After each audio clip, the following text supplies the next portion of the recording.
తమ్ముడు రమేష్ బాబు హృదయాన్ని దేవుడు ప్రేరేపించి ఒక అమూల్యమైనటువంటి అంశముతో మీ ముందుకు తీసుకుని వచ్చారు. అదేమిటి అని చూస్తే బైబిల్ అధ్యయన తరగతులు. ఈ తరగతులకు వాక్యం ఏమిచ్చారు? వాక్యమును ప్రకటించుము, సమయమందు అసమయమందును వాక్యమును ప్రకటించుము. ఇది మా పని, ప్రకటించటమే మా పని.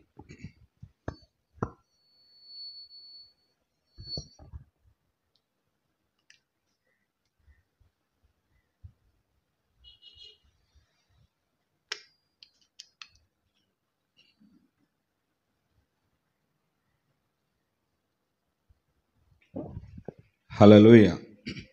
దీనికి 6 అంశాలను, ఈ బైబిల్ అధ్యయన తరగతులకు 6 అంశాలను ప్రాముఖ్యంగా దైవ సేవకులు కోట్ చేయటం జరిగింది. మీకందరికీ పాంప్లెట్స్ వచ్చే ఉంటుంది, ఉందా? ఫోన్ ఉన్న వారికి ఈ పాంప్లెట్స్ వచ్చే ఉంటుంది. ఇందులో 6 అధ్యాయాలు, 6 అంశాలు పెట్టారు. ప్రతి అంశానికి 1, 2, 3, 4 అని అంకెను జోడించారు. ఇది మొదటిది కనుక, మొదటి ప్రసంగము గనక మరి నాకిచ్చిన ఈ అంశాన్ని బట్టి నేను మీతో మాట్లాడాలని సిద్ధపడుతున్నాను. దేవునికే మహిమ కలుగునుగాక. దేవుడు మనుషులను ఎందుకు పుట్టించాడు? రాసుకోనండి. దేవుడు మనుషులను ఎందుకు పుట్టించాడు? చిన్నపిల్లలదైతే వాళ్ళకి అర్థమయ్యేటట్లుగా చెప్తును, కానీ అంశాలు చూస్తే పెద్దవి పెట్టారు. కాబట్టి దయచేసి ఈ ప్రతి వారు గ్రహించడానికి ప్రయత్నం చేయండి. దేవుడు మనుషులను ఎందుకు పుట్టించాడు? ఒక మాటలో చెప్పాలి అంటే దేవుని మహిమపరచటానికి. వినాలి, మీరు అటు ఇటు తిరగొద్దు. ఒక్క మాటలో చెప్పాలంటే దేవుణ్ణి మహిమపరచటానికి. దేవుడు మనుషులను ఎందుకు పుట్టించాడు అంటే దేవుణ్ణి మహిమపరచటానికి. అయితే ఈ ఒక్క ప్రశ్నతోటి అయిపోలేదు ఈ మాటలో ఉన్న సారాంశం. మనిషి ఎలా జన్మించాడు, ఎప్పుడు జన్మించాడు, ఎందుకు జన్మించాడు, ఎవరి ద్వారా జన్మించారు, దేనికి జన్మించాడు, ఇలాంటి అంశాలన్నీ కూడా ఈ యొక్క వాక్యంలో ఇమిడి ఉన్నవి. చూద్దాం ఒక్కొక్క విషయాన్ని అండి. ఎఫెసీయులకు రాసిన పత్రికలో అపోస్తలుడైన పౌలు మొదటి అధ్యాయము 6వ వచనం, అంటే 4 నుంచి చదవవలసి వస్తుందండి. 4 నుంచి చదవవలసి వస్తుంది. తన ప్రియుని యందు తాను ఉచితముగా మనకు అనుగ్రహించిన తన కృపామహిమకు కీర్తి కలుగునట్లు తన చిత్త ప్రకారమైన దయా సంకల్పము చొప్పున యేసుక్రీస్తు ద్వారా తనకు కుమారులుగా స్వీకరించుటకై మనలను ముందుగా తన కోసము నిర్ణయించుకొని మనము తన ఎదుట పరిశుద్ధులమును నిర్దోషులమై ఉండవలెనని జగత్తు పునాది వేయబడక మునిపే ప్రేమ చేత ఆయన క్రీస్తులో మనలను ఏర్పరచుకొనెను. సరిపోతుందండి. దేవునికే స్తోత్రం. ఆయన, చూడండి అక్కడ రాయబడిన మాట ఏమిటంటే ఆయన క్రీస్తులో మనలను ఏర్పరచుకొనెను. ఎప్పుడు అంటే అక్కడే ఆన్సర్ ఇచ్చాడు. జగత్తుకు పునాదులు వేయబడక మునిపే. ఈ భూమి అనబడిన ఈ పదార్థము, కంటికి కనిపిస్తున్నటువంటి ఆకాశము, ఈ సృజించబడిన సృష్టి అనబడినది ఏదియూ లేనప్పుడు మొదటిగా మనలను క్రీస్తులో ఏర్పరచుకునేను. ఎలా ఏర్పాటు చేసుకున్నాడంటే తన ఊహల్లో ఏర్పాటు చేసుకున్నారు. దేవునికే స్తోత్రం. హల్లెలూయా. యేసుక్రీస్తు చూడండి, అక్కడ రాయబడిన మాటను చూస్తే క్రీస్తులో మనలను, అంటే మనం ఏర్పాటైంది ఎక్కడంటే క్రీస్తులో. చెప్పండి గట్టిగా పిల్లలై. మనం ఏర్పాటైంది మొట్టమొదటిగా ఎక్కడంటే క్రీస్తులో. చాలామంది యేసు ప్రభువును గూర్చి చాలా తక్కువగా మిడిమిడి జ్ఞానము తెలుసుకొనుట చేత, తెలిసి ఉండుట చేత యేసు ప్రభువుకి ప్రారంభానికి ఒక కాలము నిర్ణయిస్తున్నారు. అలాగే మనకి ఆయన కన్యమర్య గర్భమున జన్మించినది మొదలు యేసు ప్రభువుని పరిచయం చేయటం ఎక్కువగా చూస్తూ ఉన్నాం. కానీ వాక్యము దానిని ఎంత మాత్రం కూడా ఒప్పుకోవటం లేదు. అసలు ఈ జగత్తుకు పునాదులు వేయబడక మునిపే క్రీస్తు ప్రభువారు ఉన్నారు. చెప్పకూడదమ్మా. రెండవది, ఆ క్రీస్తు ప్రభువులో దేవుడు మనలను ఏర్పాటు చేసుకున్నారు. యేసు ప్రభు ఆయన అనే ఒక ఆయన ఉన్నారు. ఆయన ఎప్పుడు ఉంటూనే ఉన్నారు.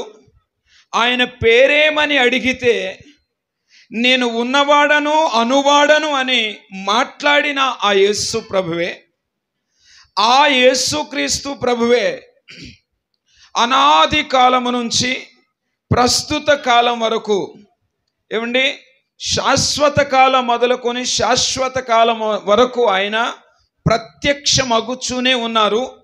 ఆ యేసుక్రీస్తు ప్రభువులో మనలను ఏర్పాటు చేసుకున్నారట.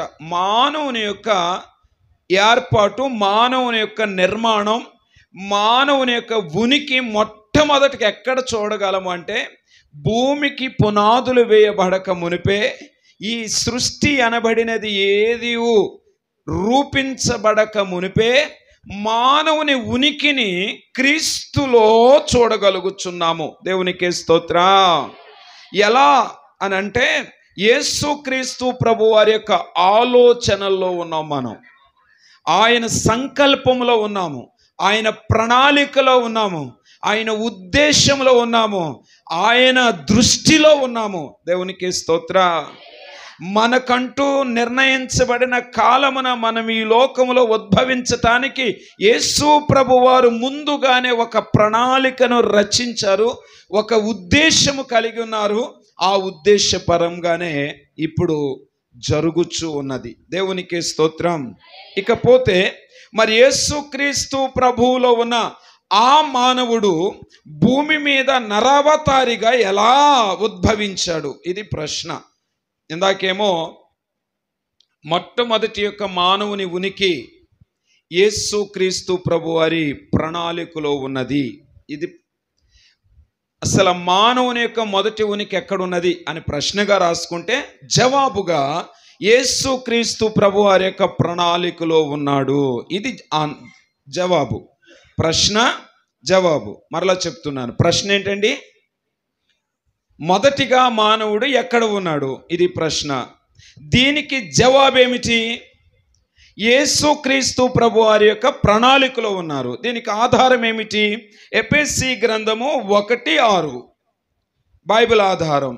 ఎందుకంటే క్రీస్తులో ఏర్పాటయ్యాం. ఇది ప్రశ్న. మరి రాసుకున్నారా? ఇక నా వైపు చూడండి. ఇప్పుడు యేసు ప్రభు వారి ప్రణాళికలో ఉన్న మానవుడు నరావతారిగా ఈ లోకములో ఎలా ఉద్భవించాడు? నరా అవతారిగా ఈ లోకంలో ఎలా ఆవిర్భవించాడు లేదా ఉద్భవించాడు? ఇది ప్రశ్న. ఈ ప్రశ్నకు జవాబుగా నేను మీకు మరొక రెఫరెన్స్ ఇస్తాను. ఇప్పుడు ఆది కాండంలోకి వద్దాం. ఆది కాండం 1వ అధ్యాయము 26వ వచనం. దేవుడు మన స్వరూపమందు మన పోలిక చొప్పున నరులను చేయుదము. దేవునికి స్తోత్రం. దేవుడు త్రిత్వమై ఉన్న దేవుడు లేదా దేవుడు త్రియేక దేవుడు అని చెప్పటానికి బలమైన వాక్యాధారం మొట్టమొదటిగా 26వ వచనం. ఎందుకు 26వ వచనం అని చెబుతున్నామంటే దేవుడే చెబుతున్నాడు, మన పోలికలో, మన స్వరూపమందు మన పోలికలో. దేవుడు మన అని సంబోధించగలిగిన సమఉజ్జీవులు. ఏమా వింటున్నారు? ఈ పదాలు చాలా అర్థవంతంగా మీరు మనస్సు పెడితేనే తప్ప అర్థం కావు. జాగ్రత్తగా వినండి. దేవుడు మన అని సంబోధిస్తున్న సమానత్వము కలిగిన వ్యక్తి ఎవరైనా ఉన్నారు అని అంటే అది దేవదూతకి సాధ్యము కాదు. అది మానవునికి, అప్పటికి మనుషులే లేరు, అప్పటికున్న ఏ విధమైన జీవులకు కానీ శక్తులకు కానీ దేవునితో సమానముగా ఉండగలిగిన అథారిటీ లేవు. కానీ దేవుడు ఏమంటాడంటే మన స్వరూపమందు అంటాడు. దేవునికి స్తోత్ర. దేవునిలాగానే మరొక్క వ్యక్తి ఉండాలా? దేవునిలాగానే మరొక్క వ్యక్తిని, దేవుని పోలిన వారు ఉండాలా?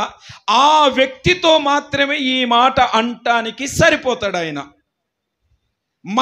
మన స్వరూపం అందంటే ఆయనకున్న స్వరూపమే.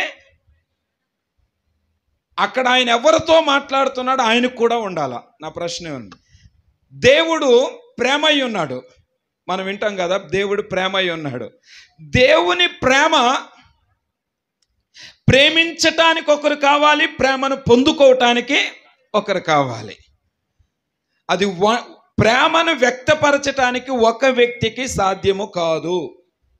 సాధ్యమవుతుంది అంటారా? ఆలోచించుకోనండి ఎవరైనా. ప్రేమను వ్యక్తపరచటానికి ఒక వ్యక్తికి సాధ్యమో, వినండి, ప్రేమను వ్యక్తపరచటానికి ఒక వ్యక్తికి సాధ్యం కాదు. ప్రేమ ఇచ్చేవారు ఒకరుంటే ప్రేమను పుచ్చుకునేవారు కూడా ఒకరు ఉండాలి. అంటే ఇక్కడ మనం చూడవలసిన ప్రధానమైన ఉద్దేశం ఏమిటంటే, దేవుని ప్రణాళికలో ఉన్న మానవుడు ఈ లోకంలోనికి రావాలని దేవుడు అనుకున్నప్పుడు ఆ మానవుని గురించి దేవుడు మాట్లాడే మాట ఏమిటంటే, మన పోలిక, మన స్వరూపము, మన పోలిక అన్నారు. పోలిక అని అంటే నేను నెట్లో కూడా చెక్ చేశాను. మీరు కూడా ఏమైనా పరిశోధించండి గూగుల్ని. ఏమైనా ఆన్సర్ ఇస్తుందో తెలుసా? తనలాగానే, తన వలెనే ఉన్న మరొక వ్యక్తి. దేవునికి స్తోత్రం. ఓకే, ఇక్కడ దేవుడు త్రిత్వమై ఉన్నాడు అని తెలిస్తే మానవుని యొక్క నిర్మాణం ఎలా జరిగిందో మనకు అర్థమవుతుంది. ఈ చాలా విషయం దీర్ఘముగా చెబుతాను, ఓపుగ్గా వినండి. త్వరగా 4 ముక్కల్లో చెప్పి వెళ్ళిపోండి అంటే ఆ 4 ముక్కలే మీకు మిగులుతాయి తప్ప ఏమీ అర్థమో కాదు. కానీ ఇది తరగతి అన్నారు కదా, తరగతిలో పాఠము స్పష్టంగా ఉండాలి. అప్పుడే విద్యార్థి మర్చిపోతాడా అన్నట్టు కనపడిందమ్మా. అందుకే మీరు ఎదరు కూర్చోవాలి, అక్కడ కూర్చుంటే ఎలాగా?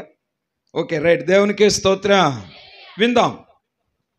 అందుకే 4 మాటల్లో తెలిస్తే కాదు, వివరణగా మీకు అందరికి అర్థవంతంగా ఉండాలనే బైబిల్ని అధ్యయనం చేసి మీ ముందుకు తీసుకొస్తున్నాను. జాగ్రత్తగా వినండి. ఓకే, దేవుడు త్రిత్వమై ఉన్నాడు అని చెప్పటానికి నేను చదవగలిగిన వారు టక్ టక్ టక్ మనంగా 2-3 రెఫరెన్స్లు చదివేయండి. నేను మీకు ఈ అంశాన్ని క్లోజ్ చేసేస్తాను ఇక్కడతోటి. ఇప్పుడు మీరు ఇక్కడ మన పోలిక అన్నారు కదా, దేవుడు ఎలాగున్నారో ఒక చిన్న విషయం ఈ ఆదికాండంలోనే మనం చూద్దాం. 19వ వచనంలోకి రండి ఒకసారి.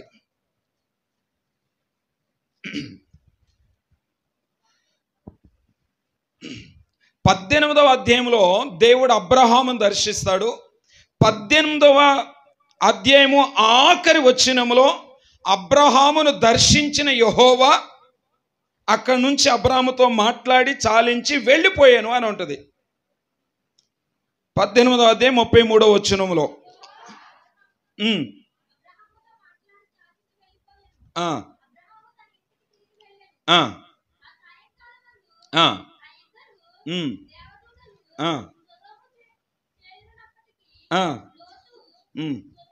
సరే, అలా ఉంచేమట. నేను ఇది కాదు మన టాపిక్, ఇది మాత్రం నేను త్వరగా వెళ్ళిపోతాను.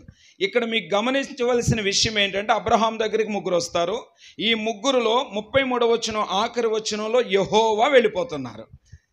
అబ్రహాముతో మాటలాడి చాలించి వెళ్ళిపోయారు. ఇక ఎంతమంది ఉంటారు? ముగ్గురులో ఒకరు వెళ్ళిపోతే ఎంతమంది ఉండాలి? ఇద్దరు ఉండాలి. ఇప్పుడు 19వ అధ్యాయం 1వ వచనంలో ఇద్దరు దేవదూతులు అని ఉంటుంది, తర్వాత మనుషులు అని ఉంటుంది. వీరు దేవదూతుల మనుషుల ఎవరు అని అంటే, దేవదూత కానీ మనిషికి కానీ సాష్టాంగ నమస్కారము చేయించుకునే అర్హత లేదు. కానీ ఇక్కడ కనిపిస్తున్న ఇద్దరు మనుషులకు లోతు లేచి సాష్టాంగ నమస్కారం చేస్తాడు. లోతు లేచి, దేవదూతలు ఎక్కడైనా ఆదికాండం నుంచి ప్రకటన గ్రంథం వరకు దేవదూతల ప్రత్యక్షతలు ఉన్నాయి, కానీ ఏ దేవదూత సాష్టాంగ నమస్కారం చేస్తే ఒప్పుకోలేదు. నేను నీతో సహదాసుడనే, నీవు నాకు మ్రొక్కకూడదు అని చెప్పిన దేవదూతలే తప్ప నన్ను మ్రొక్కండి అన్న దేవదూతలు ఎవరూ కూడా లేరు. కానీ లోతు దగ్గరకు వచ్చిన ఇద్దరు దేవదూతలు, ఆ ఇద్దరు మనుషులు లోతు సాష్టాంగపడి నమస్కారం చేస్తే దాన్ని స్వీకరించారే తప్ప తిరస్కరించలేదు. అంటే ఆయన దగ్గరికి వచ్చిన వారు ఎవరయ్యా అంటే పూజింపదగిన వారు. చెప్పలు కొడదాం. రైట్. అదే విషయాన్ని మీకు ఇంకొక మాటలో చెబుతాను నేను. 24 వచనం, 19:24 త్వరగా. సొదొమ మీదను గొమొర్రా మీదను ఎవరి యొద్ద నుంచండి? యెహోవా యొద్ద నుండి గంధకమును అగ్నిని ఆకాశము నుండి కురిపించను. అలా ఉంచండి. ఏమిటండి ఈ వచనంలో ఉన్న మాట? వాక్యాన్ని అందరూ వింటున్నారా? గ్రహిస్తున్నారా? జాగ్రత్తగా వినండి. ఇక్కడ రాయబడిన వచనాన్ని చదివిన అర్థమైపోవాలి మీకు. ఏమని ఉంటుందంటే అక్కడ, యెహోవా యొద్ద నుండి యెహోవాయే గంధకములు కురిపించెను. ఎవరండి? ఎవరి యొద్ద నుంచి కురిపించింది? ఎవరు? ఎంతమంది యెహోవాలు? ఎలాగా చదవండి, చదివి చెప్పండి.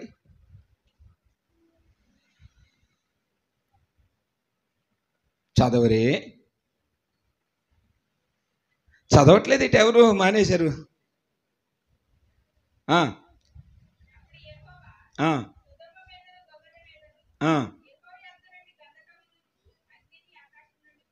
యెహోవా యొద్ద నుంచి యెహోవాయే గంధకములు కురిపించెను.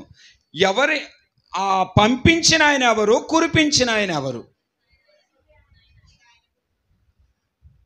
ఇద్దరు కనిపించట్లేదా మీకు ఇక్కడ? ఇద్దరు కనిపిస్తున్నారా? చూడండి, కళ్ళు నయనాలు పెట్టుకుని చూడండి. ఇద్దరు కనిపిస్తున్నారా? ఒకళ్ళే కనిపిస్తున్నారా? అమ్మా, ఒక్కడే కనిపిస్తున్నాడా? నా బైబిల్లో రాంగ్ ఉందా? నీకు కనిపించారా? Very good. వాడిని బట్టి చప్పట్లు కొట్టండి. Very good. ఇస్తే వాడికి ఫస్ట్ ప్రైజ్ ఇచ్చేయండి, ఏదన్నా ప్రైజులు ఉంటే. మీకెవ్వరికి తెరవబడని నయనాలు వాడికి తెరవబడ్డాయి. చూడండి అక్కడ ఎంతమంది ఉన్నారో. పోనీ ఇప్పుడన్నా వాడికన్నా సపోర్ట్ ఎవరా? మీరెవరు? ఎంతమంది ఉన్నారో మరొక్కసారి ఇంకొకరు చదవండి.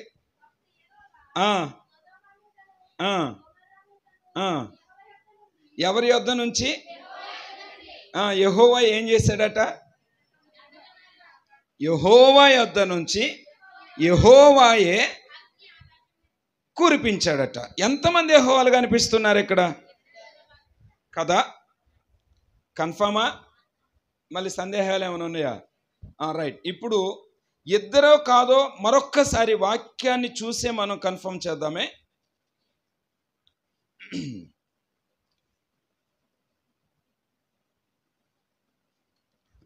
దేవునికి మహిమ కలుగును గాక.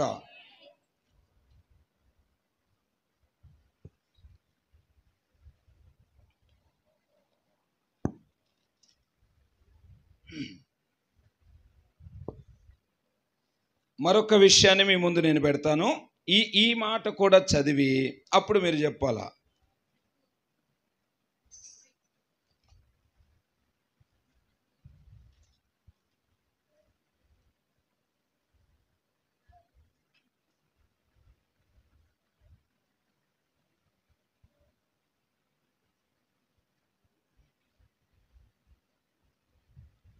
దేవునికి స్తోత్రం.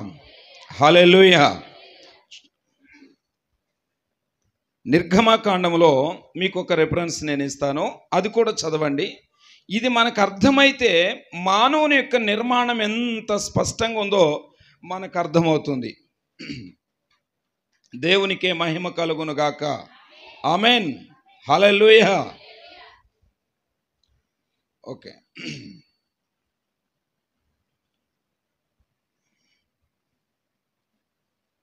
తీసుకోనండి.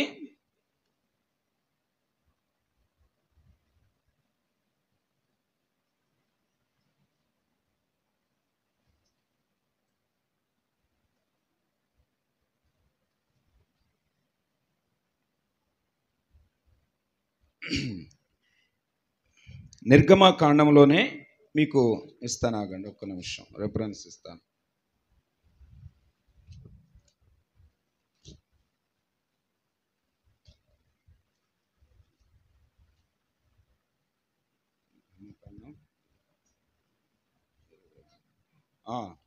నిర్గమకాండం 23వ అధ్యాయము 23వ వచనం. సరే తీసుకోనండి. నా దూత ఎవరికి ముందుగా వెళ్ళుచు,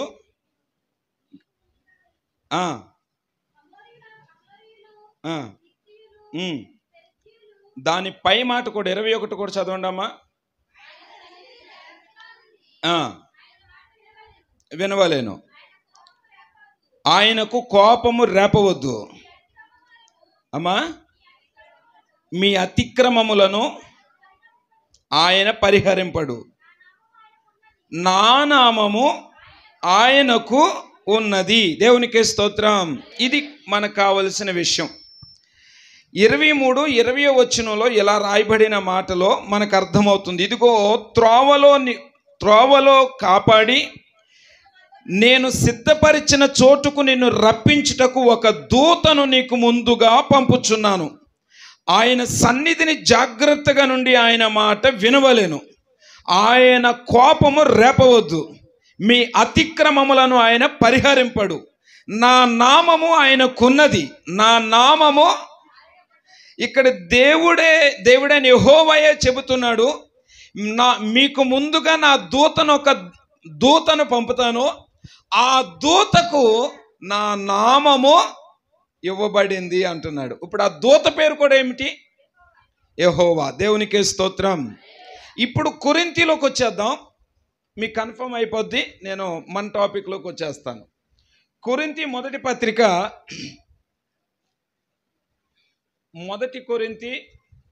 మొదటి పత్రిక 10వ అధ్యాయము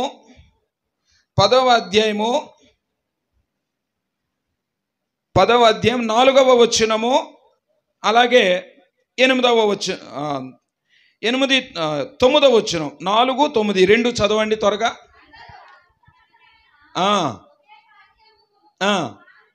చేసిరి యాలయనగా తమను ఎంబడించిన ఆత్మ సంబంధమైన బండలోనిది తాగిరి. ఆ బండ ఎవరట? ఆమేన్. దేవునికి స్తోత్ర. ఇప్పుడు 9వ వచనం చదవండి. మనము ఎవరిని శోధింపకయిందుమో వారిలో కొందరు శోధించి ఏం చేశారంట? ప్రభువు అన్న చోట 2 అని అంకుంది, దానికి కింద పుట్నోట్లో వివరణ ఇచ్చాడు, చదువుతారా? ప్రభు అంటే ఎవరట? ఆమేన్. ఇప్పుడు ఇశ్రాయేలీలు ఐగుప్తు నుంచి కానానుకు నడిపించబడటానికి వారికి ముందుగా నేను దూతను పంపుచున్నాను, ఆ దూత పేరు, ఆ దూతకి నా పేరే పెట్టబడింది అని అన్నారు. హల్లెలూయా. మీరందరూ అర్థం చేసుకోనండి. మోషే నాయకత్వంలో ఐగుప్తు నుంచి ఎక్కడికి వచ్చారు వాళ్ళు? కానానుకు వచ్చారు.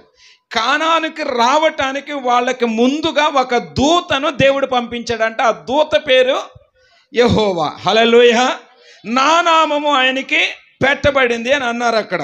ఇప్పుడు ఆ ముందొచ్చిన దూత ఎవరు అంటే 10వ అధ్యాయంలో కొరింథీయులు ఏమన్నాడు?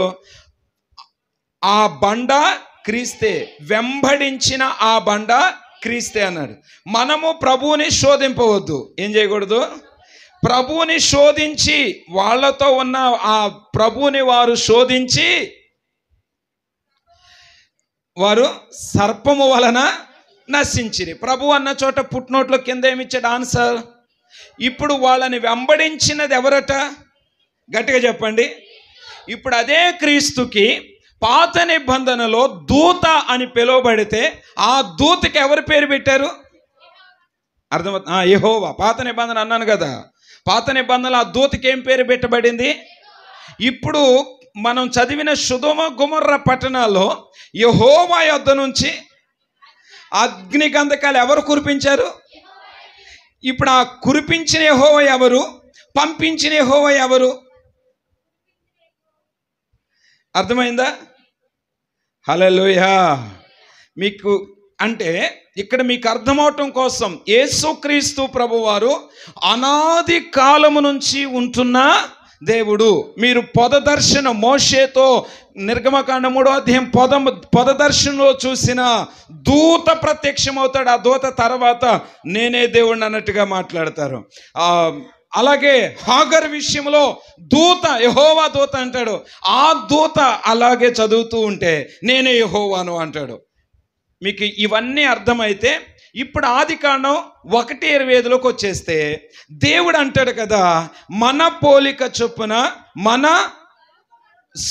మన స్వరూపమందు మన పోలిక చొప్పున నరులను చేయుదుము అంటారు. దేవునికి స్తోత్రం. ఇక్కడ కనిపిస్తున్న యెహోవాలు కనిపిస్తున్నారు, ఇక్కడ ఆత్మ, దేవుని ఆత్మ కూడా కనిపిస్తున్నాడు. ఆ ఆత్మ మొదటి అధ్యాయం 2వ వచనంలోనే దేవుని ఆత్మ కనిపిస్తూ ఉన్నది. దేవుని ఆత్మ జలముల పైన, ఆమేన్, హల్లెలూయా, తండ్రి, కుమార, పరిశుద్ధాత్మలు వీరు ముగ్గురుగా ఉన్నారు. అందుకని అక్కడ ఏమన్నారంటే మన పోలిక చొప్పున. ఏమన్నారండి? బిగ్గరగా చెప్తా. ఇప్పుడు క్రీస్తు ఏర్పాటులో ఉన్న మానవునికి ఎవరి పోలిక వచ్చింది? గట్టిగా చెప్పాలా? గట్టిగా చెప్పండి. దేవుని పోలిక వచ్చింది. ఈ దేవుడు ఏ దేవుడు అయ్యి అంటే త్రియేక దేవుడు, అంటే త్రిత్వమై ఉన్న, ముగ్గురు కలిసి ఉన్న దేవుడు. దేవునికి స్తోత్రం. ఇప్పుడు అందుకే ఆయన స్వరూపంలో మానవుని నిర్మించాడు. ఇప్పుడు ఆయన స్వరూపాన్ని చూద్దాం. క్రీస్తు స్వరూపాన్ని. ఇంతకీ మనలను చేసినది, ఆది కాండములో మనలను చేసినది ఎవరు అని అంటే నిర్భయంగా చెప్పవచ్చు, యేసుక్రీస్తు ప్రభువారే మనలను చేసింది. ఎవరండి? హల్లెలూయా. ఆయనే మనలను చేశారు, అందులో సందేహమేమి? ఆయనే మనలను చేసింది, ఆయనే మనలను రక్షించింది, ఆయనే మనలను కాపాడుచున్నది. యేసుక్రీస్తు ప్రభువారు ఏది 2000 సంవత్సరములో ప్రారంభమైన దేవుడు కాదు, ప్రారంభమే లేని దేవుడు. ఏ దేవుడు అండి ఆయన? మనము ఆయనలో ప్రారంభమయ్యాం. మానవాళి లేదా సర్వ మానవ జాతి క్రీస్తు ప్రభువులో ప్రారంభమయ్యింది. మానవునికి ప్రారంభం ఉన్నది, కానీ దేవునికి ప్రారంభము లేదు. ఈ ప్రారంభము మొట్టమొదట్లో ఆయన ప్రణాళికలో ఉన్నాము. అటు పిమ్మటి ఇప్పుడు ఎక్కడికి వచ్చామంటే ఈ భూమి మీదకి వచ్చాం. ఈ భూమి మీదకి రావటానికి దేవుడు తీసుకున్న తీర్మానం ఏమిటంటే మన స్వరూపమందు. దేవునికి స్తోత్రం, హల్లెలూయా. మన స్వరూపము మనము నిర్మించాలనుకున్న మానవునికి రావాలి. హల్లెలూయా. అది విషయం. మానవుని యొక్క స్వరూపం ఎవరిదంటే సాక్షాత్తు దేవునిది. ఆయన ఎలా ఉన్నారో అలాగున మానవుని నిర్మించాడు. అలాగే రెండవదిగా చూస్తే, ఎందుకు చెబుతున్నాను అని అంటే మానవుని యొక్క రూపము లేదా మానవుని యొక్క స్వరూపము, ఈ భౌతికమైన ఆకారము సాక్షాత్తు దేవునిది, జంతువుది కాదు. ఇది ఎవరిది కాదు? గట్టి చెప్పండి. జంతువుదైతే జంతువు రూపం వస్తుంది, కానీ మన రూపం ఎవరిదంటే సాక్షాత్తు దేవుని రూపం. హల్లెలూయా. దేవునిలో ప్రేమ ఉన్నది, దేవునిలో ఐక్యత ఉన్నది, దేవునిలో సహవాసం ఉన్నది. అదే మానవునిలోకి తీసుకొస్తున్నాడు. ఇప్పుడు ఆయన స్వరూపం అంటే భౌతిక రూపము, భౌతికమైన ఆకారము. ఆయనకు చేతులు ఉన్నవి మనకి, ఆయనకి కాళ్ళు ఉన్నవి మనకి.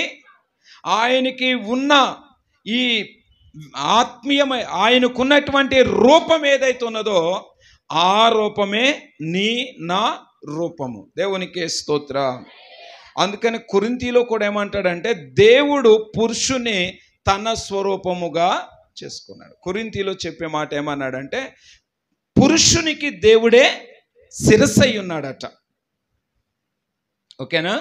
స్త్రీకి పురుషుడు శిరస్సై ఉన్నాడు. ఎందుకంటే ఆదామును చూసి ఆదాములో నుంచి అవ్వను సృష్టించాడు గనక దేవుడు తన స్వరూపమందు నరుని సృజించెను. ఆమేన్. హల్లెలూయా. ఇప్పుడు జాగ్రత్తగా గమనించండి.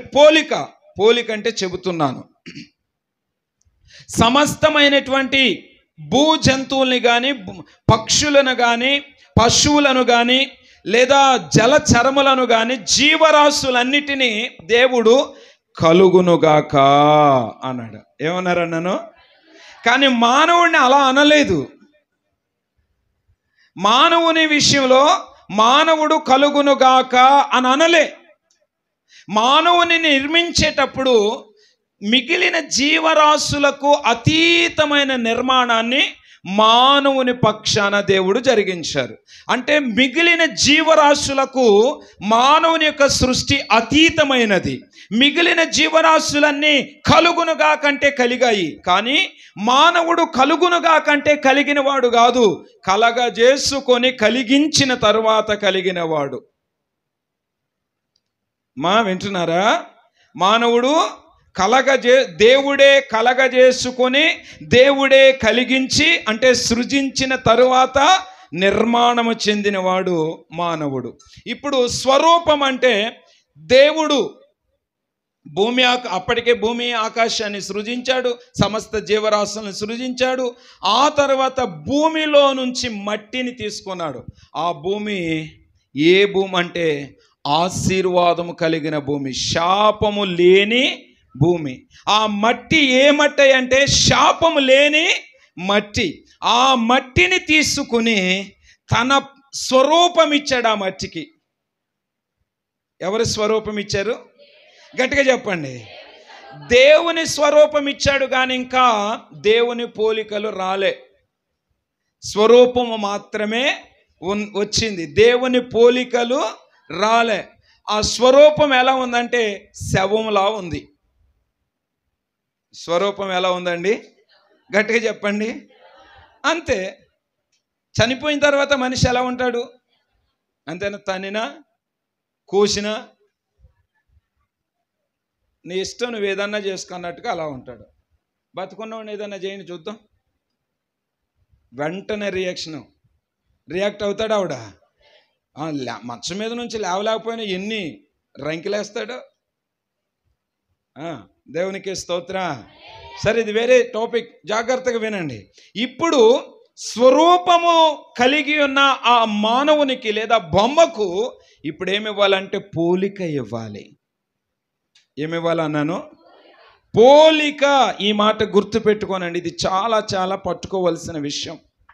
ఏమిటి ఆ పోలిక అంటే భౌతిక రూపం ఇచ్చాడు. ప్రకృతి సంబంధమైన మానవుని దేవుడు సృష్టించాడు, కానీ ఆ ప్రకృతి సంబంధమైన మానవునిలోనికి ఆత్మ సంబంధమైన మానవుడు రాలేదు అప్పటికి. ఇప్పుడు ఆ పోలికనిస్తున్నాడు దేవుడు. ఆ పోలిక ఏంటో తెలుసా? దేవుడు ఆత్మ అయ్యున్నాడు.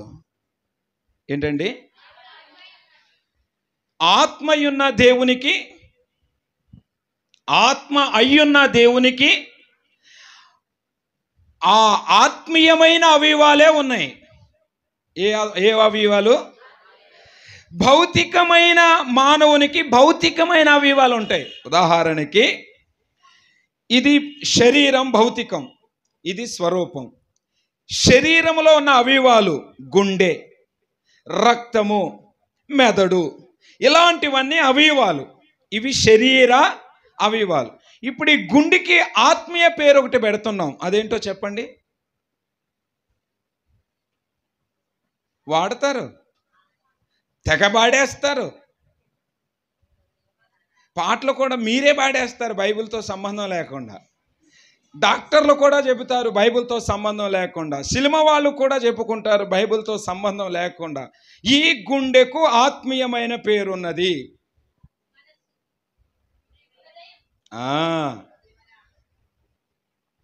ఇప్పుడు వచ్చిందమ్మా. హృదయం అనే ఆలయం అంట ఏకంగా. రైట్, దేవునికి స్తోత్రం. గుండెకు ఆత్మీయమైన పేరేంటండి? హృదయం. కోస్తే గుండె కనిపిస్తుంది, హృదయం కనిపిస్తుందా? గట్టిగా చెప్పాలా. కోస్తే గుండె కనిపిస్తుంది, హృదయం కనిపిస్తుందా? మరి దానికి ఎలా హృదయం అంటున్నాం? ఏకంగా లవ్ సింబల్ పెట్టేసి దానికి మళ్ళీ ఒక రూపాన్ని కూడా ఇచ్చాం. హృదయానికి రూపాన్ని కూడా ఇచ్చాం. ఓకేనా? రక్తం ఉన్నది. రక్తము భౌతికం, శరీరంలో భాగం, కంటికి కనిపించేది. గుండెకు ఆత్మీయమైన పేరేమో హృదయం అయితే, మరి రక్తమునకు ఆత్మీయమైన పేరుంది. ఏంటో చెబుతారా? ఏంటమ్మా? ప్యానం చెప్పాలా? దేవునికే స్తోత్రం.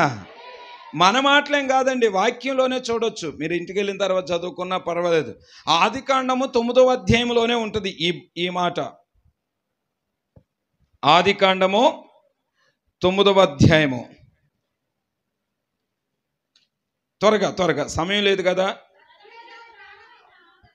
ఏమండి, మీకు అర్థమైపోయింది, రెఫరెన్స్ కూడా వచ్చేసింది అన్నమాట. 9:4.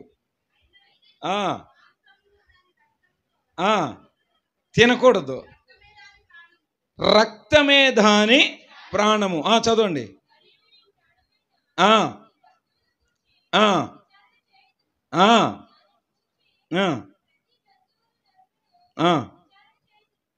అలా ఉంచండి. దేవునికే స్తోత్రం.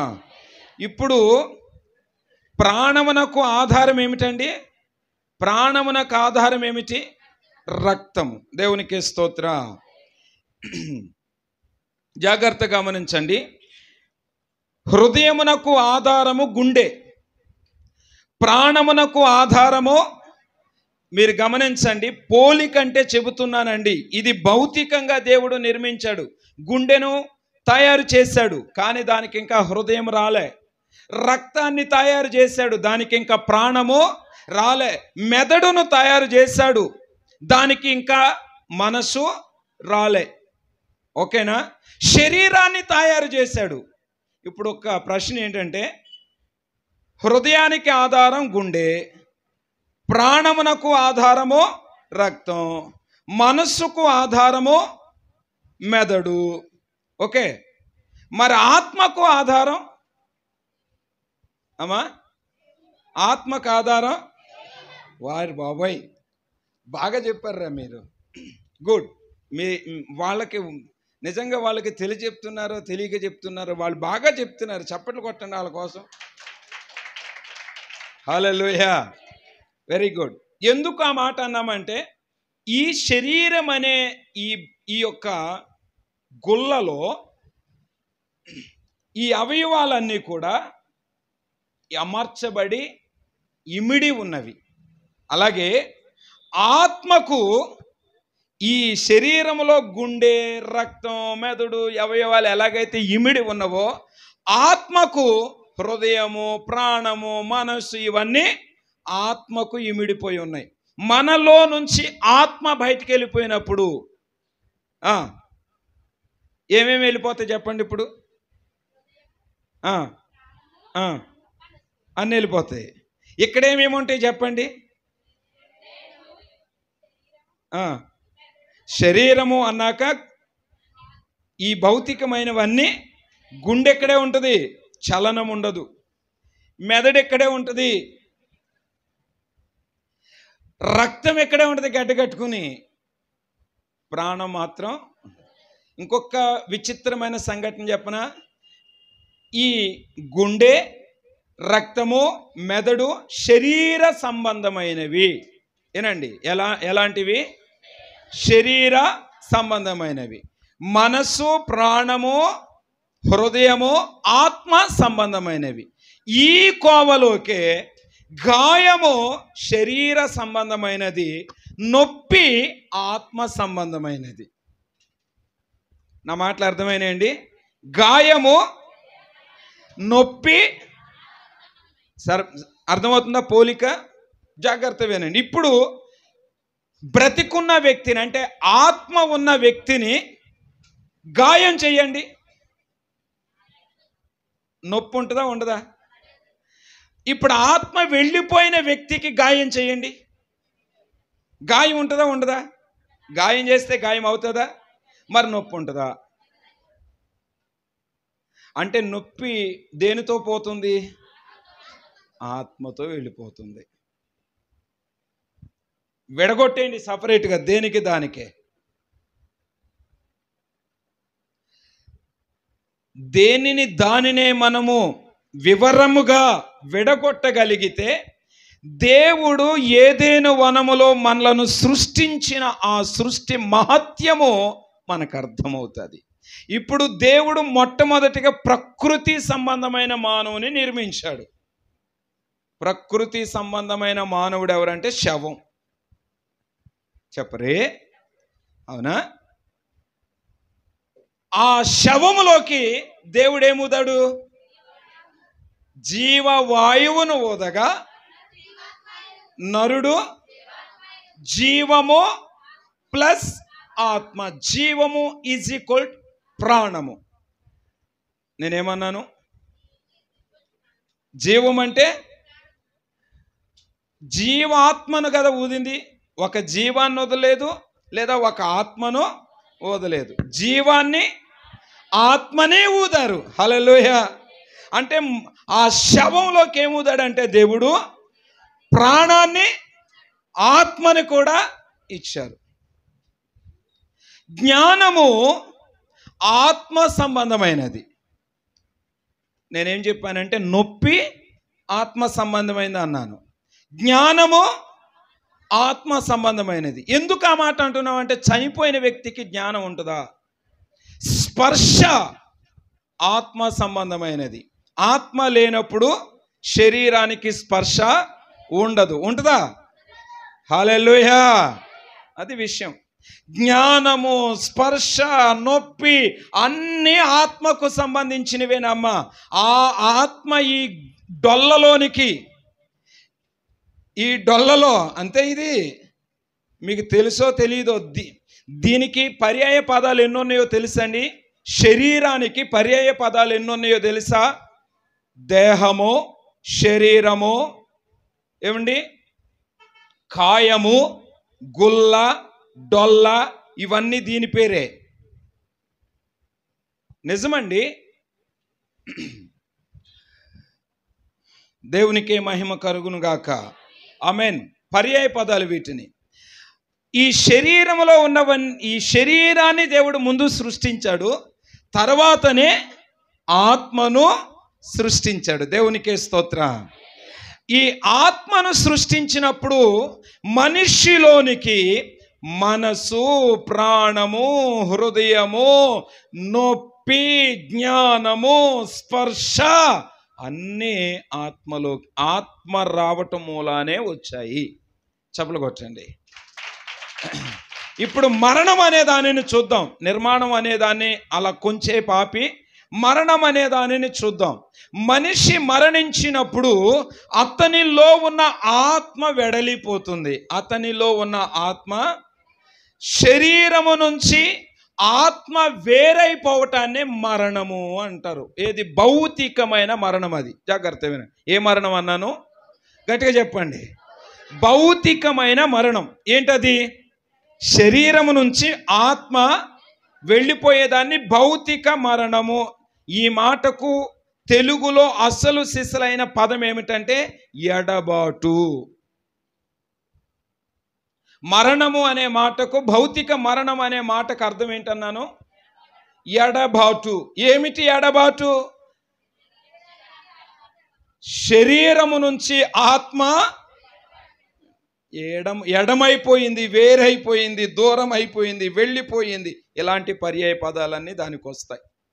అంతే తప్ప మరణము అంటే అయిపోవటం కాదు, లేకపోవటం కాదు, ఎడబాటు. ఇక్కడ లేడంతే. ఒక వ్యక్తి ఉద్యోగరీత్యా అమెరికా వెళ్ళాడు అనుకోండి, భారతదేశంలో లేడంతే. ఎక్కడున్నాడు? ఎక్కడో చోట. ఇక్కడ లేడంటమే విషయం తప్ప అతడు ఎక్కడో చోట. భౌతిక మరణం కూడా అంతే, ఇక్కడ లేడు అంతవరకే. కానీ ఎక్కడో చోట, నమ్మినోడైతే అక్కడ, నమ్మనోడైతే మొత్తానికి ఎక్కడో చోట ఉంటాడు. దానినే ఎడబాటు అన్నారు. అయిపోవటం కాదు. అయిపోయాడమ్మా, రాంగ్, ఇది తప్పుడు పదం. ఇక లేడమ్మా, ఇది తప్పుడు మాట. ఇక్కడ లేడమ్మా, ఇది సరి అయిన మాట. వెళ్ళిపోయాడమ్మా, ఇది సరి అయిన మాట. ఓకేనా? ఈ పదాలు గుర్తుపెట్టుకోనండి.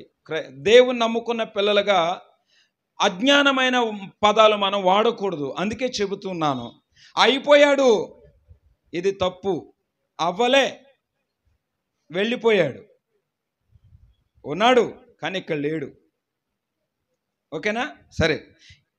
ఇది ఎడబాటు అనే మాటకు అర్థం ఏంటంటే, యేసుక్రీస్తు ప్రభువారి సిలువలో 6వ మాట పలుకుతారు చూడండి. అది జ్ఞాపకం చేసుకుంటే తెలిసిపోద్ది. జస్ట్ నేను చెప్పేస్తానులే. ఏమంటారంటే, తండ్రి అని యేసు ప్రభువారి సిలువలో బిగ్గరగా కేకవేసి, 7వ మాట బిగ్గరగా కేకవేసి ఏమంటారంటే, ఆయన తండ్రి అని చెప్పి, నా ఆత్మను నీకు అప్పగించుచున్నాను అని చెప్పి ప్రాణమును విడిచిపెట్టాను. ఏం విడిచిపెట్టాడట? ఆత్మను గట్టిగా చెప్పాలా?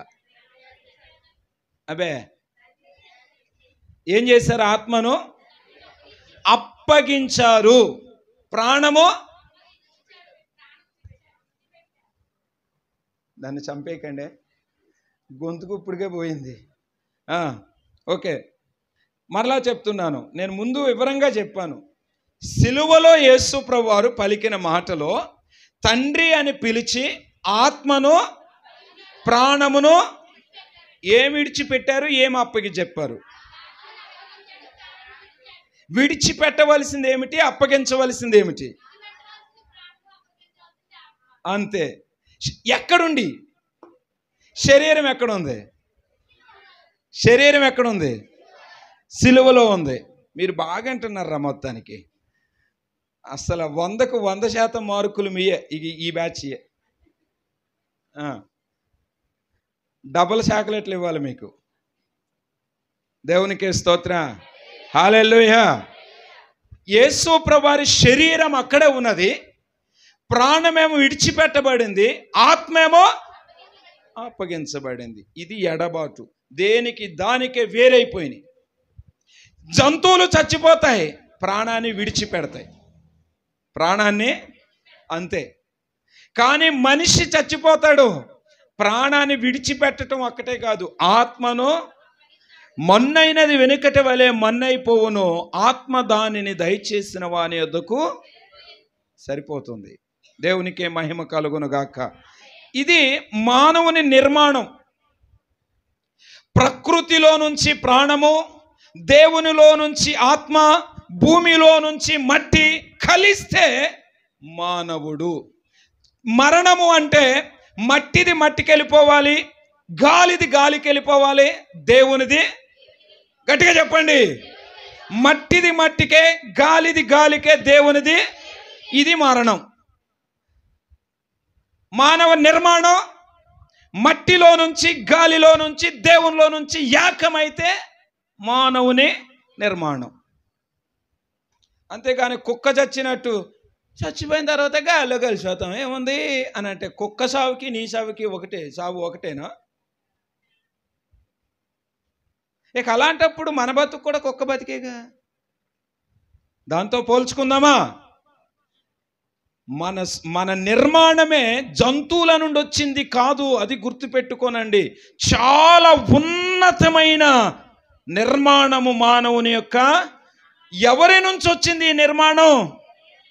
దేవుని నుండే. దేవుడే దేవుని నుండి నిర్మించారు. యేసయ్య దేవునిని చూస్తూ నిన్ను మట్టిలో నుంచి, ఒక దేవుడు అలా నిలబడితే యేసయ్య ఆ రూపాన్ని చూస్తూ నిన్ను తయారు చేశాడు. చప్పట్లు ఏమి కొట్టట్లేదు, ఇంత తప్పకున్నారు ఏంటో. హల్లెలూయా. ఏమన్నా అర్థమైంది నేను చెప్పింది? దేవుడు తన అసలు సిసలైన రూపముతో అలా నిలబడి ఉంటే, ఆ నిలబడిన దేవునిని చూస్తూ ఆయనలో ఉన్న ప్రణాళికను బట్టి, క్రీస్తులో ఉన్న ప్రణాళికను బట్టి ఆ రూపమును చూస్తూ మట్టితో ఒక బ్రహ్మాండమైన ఆకారం చేశాడండి. వండర్ఫుల్. అసలు చూస్తున్న ఆ దేవునికి ఆనందమైపోతుంది. నిర్మాణం చేస్తున్నప్పుడు దేవునికి మహిమ కలుగునుగాక. ఇకపోతే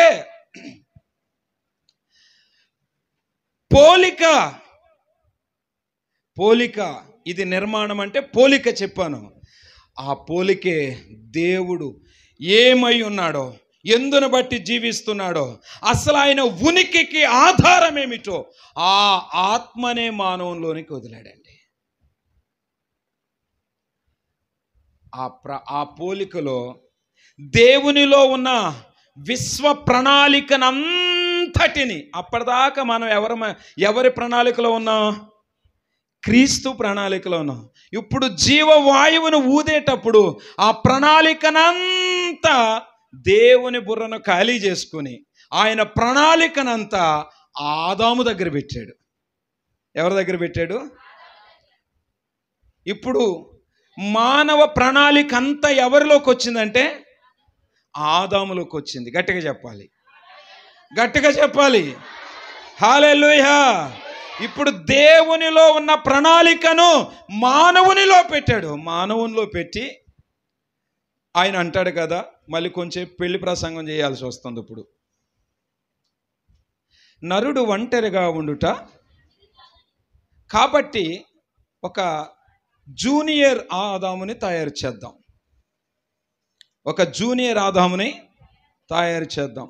ఓకే, మాట్లాడలేదు అంతేనా అమ్మా? Very good. ఎందుకంటే ఒక్కడిగా ఉండటం బాగోదు. ఇది బాటిల్, ఒక బాటిల్ అయితే బాగోదు. దాని చేతకు ఇంకో బాటిల్ పెడితే ఇప్పుడు 2 బాటిల్ హ్యాపీగా ఉండొచ్చు. అంతేనా దాని అర్థం? ఆయన ఏమన్నాడో మీకు తెలుసో తెలీదో, ఎన్నో పర్యాలు వినుంటారు. సాటి అయిన ఎవరట? సాటి అయిన. అది అంటే ఏంటో, ఆదాముకి మరొక ఆదాము, పురుషునికి మరొక పురుషుడు సాటి అయిన సహాయము కాలేడు. సాటి అయిన సహాయము కావాలంటే ఎవరు కావాలి? స్త్రీ అయితేనే సాటి అయిన సహాయం. ఎందుకో చెప్తారా? ఏదైనా చేద్దామంటే ఎందుకు చేస్తా, అలా ఎందుకు చేయాలి అని అడుగుతుంది. అందుకే ఇలాగైతే మగాడు అడుగుతాడా? ప్రశ్నించగలుగుతాడా? అన్నీ అనుమానించగలుగుతాడా? చేద్దామా, రైట్ చేద్దామని అంటాడు తప్ప ఎందుకు చేస్తా, అలా ఎందుకు చేయాలి, ఇలా ఎందుకు చేయకూడదు. ఇది సాటి అయిన సహాయం చేసే పని. ఇందుకే ఇచ్చాడా? కాదండి అమ్మా. దేనికి? కాదు. మరి అక్కడే మనం నేర్చుకోవాలి. ఇప్పుడు దేవునిలో ఉన్న ప్రణాళిక అంతా ఎవరిలో పెట్టాడు? గట్టిగా చెప్పండి. ఏమిటా ప్రణాళిక? మొట్టమొదటి ప్రశ్న వదిలేశారు మీరు. మనుషులందరూ మొట్టమొదటి ఎక్కడున్నారు? ఆ దేవుని ప్రణాళికలో ఉన్న మానవుళ్ళు. ఇప్పుడు ఆ మానవుని యొక్క ప్రణాళిక అంతా ఎవరిలో పెట్టాడన్నాను? ఇప్పుడు ఆదాములోకి వచ్చిన ఆ మానవులు భూమి మీదకి రావాలంటే సాటి అయిన సహాయము రావాలి. ఓకేనా? ఇప్పుడు మరలా కొంచెంసేపు మీకు అర్థం అవటం కోసం చెప్తున్నా. పొలం ఉన్నది. ఆ పొలములో మనం ఒక విత్తనాన్ని నాటితే ఆ విత్తనము మొలిచి మరలా అది అనేకమైన విత్తనాలు ఇవ్వటానికి ఒక చక్కని విధానం అది. దేవునికి స్తోత్ర. ఆ జీవ కణం అనేది పురుషునిలో దేవుడు పెట్టాడు. ఆ విత్తనం అనేది ఎవరిలో పెట్టాడు అన్నాను? ఆ విశ్వ ప్రణాళిక అంతా ఆదాములో పెట్టాడు. జీవ కణం. దేవునికి స్తోత్ర. ఆ జీవ కణము ఉత్పత్తి అయి అభివృద్ధి చెంది ఓ చక్కని రూపము దాల్చుకునే పొలము ఆ గర్భాశయము స్త్రీలో పెట్టాడు. అందుకే ఆమె సాటి అయిన సహాయం. పురుషునిలో గర్భాశయం లేదు గనక పురుషునికి పురుషుడు సాటి అయిన వాడు కాడు. అమ్మా, బైబిల్ అంత తేలిగ్గా మనం అర్థం చేసుకుంటే కుదరదు. చాలా విషయాలు నేర్చుకోవాలా. దేవునికి స్తోత్ర. ఇప్పుడు చెప్పండి, ఆదామునకు సాటి అయిన సహాయం అవ్వెందుకైందంటే అన్నిటిని ప్రశ్నిస్తుంది, అన్నిటికి కాళ్ళకి బంధాలు వేసుకుంటా కూర్చుంటుంది, ఏది చేసినా ఎక్కిరిస్తుంది, ఎందుకు చేస్తున్నావని ఏడిపిస్తుంది అని కాదు. దేవునికి పిల్లలు కావాలి, మానవ జాతి. అందుకే ఆదాము అవ్వలను దేవుడు తయారు చేసి ఆయన అన్న మాట ఏమిటి? మీరు ఫలించి అభివృద్ధి చెంది విస్తరించి భూమిని నిండించి దాన్ని లోపరుచుకొని. ఫలించటము దేవునికి కావాలి. ఎలా ఫలిస్తారా? ఆ ఫలించటానికి జీవకణము పురుషుని దగ్గర పెట్టాడు. దాన్ని ఉత్పత్తి చేసి బిడ్డలను కనే భాగ్యము దేవుడు స్త్రీకి ఇచ్చాడు. అది మీకు దేవుడిచ్చిన గొప్ప వరం. అది వరం. దానిని ఎలాగున కూడా వర్ణించలేము. అది మహాభాగ్యం. అది ప్రతి స్త్రీ జీవితంలో ఒక కనే కల ఏమిటో తెలుసా? నేను తల్లిని కావాలని. ప్రతి స్త్రీకి ఉండే, ఆమె కలెక్టర్ అవ్వాలని ఆశపడదు. ఆశపడవచ్చు, ఆశపడకపోవచ్చు. ఉన్నతమైనటువంటి పదవులు, ఉన్నతమైన హోదా స్థాయికి వెళ్ళొచ్చు, వెళ్ళకపోవచ్చు. కానీ ఏ స్థాయిలో ఉన్న స్త్రీమూర్తి అయినా కోరుకునేది ఒక్కటే, నేను తల్లిని కావాలి అని. దేవునికి స్తోత్ర. హల్లెలూయా. సరే, ఆపేయండి. ఇప్పుడు ఇంకా మరలా అక్కడికి వెళితే మళ్ళీ బయటికి రాలేం. ఇప్పుడు దేవుని ప్రణాళిక ఆదాములోకి వచ్చింది. ఆదాములో ఉన్న ప్రణాళిక భూమి మీద అమలవ్వాలి అంటే, అమలవ్వాలంటే సాటి అయినా. ఇప్పుడు ఈ సాటి అయిన సహాయాన్ని దేవుడు ఎలా చేశాడు?